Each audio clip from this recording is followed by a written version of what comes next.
am an endorsed Union Democrat, and I really was listening hard to what he had to say. And it was the first time that I had heard the words charter school spoken by anyone, but it was by Al Shanker at the Itasca seminar.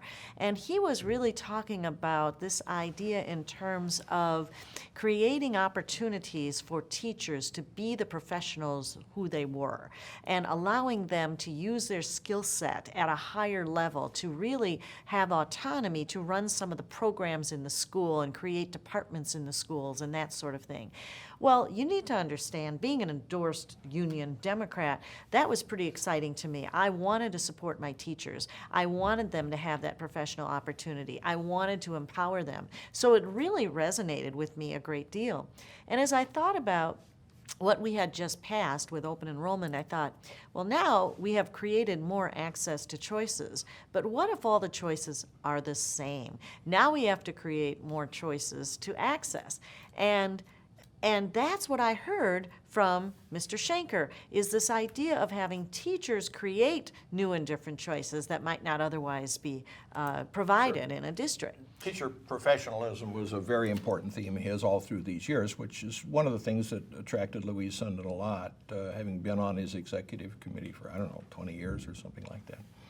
And you have to realize that we're coming out of the union history of being more like blue-collar United Auto Workers. That's what unionism was. Louise Sundin would tell me about how before, the teachers union came along, teachers would, if you were pregnant, you would be fired. I mean, those were the kind of lack of protections that people had. So what he was trying to do was take it from the blue-collar kind of UAW unionism to this more professional, certified teacher unionism, and I really credit him and the union leaders for doing that. So charter schools was part of that notion of his. And as you said, so you're driving Mr. Shanker back. I never got a chance to meet him, but I certainly admired him as a Democrat. And I sat down at dinner that night, and we had a great conversation about what he said, what Cy Flegel had said about what he was doing. And that included Joe Nathan, that included Elaine Salinas, right, who represented the community of Native Americans, I believe.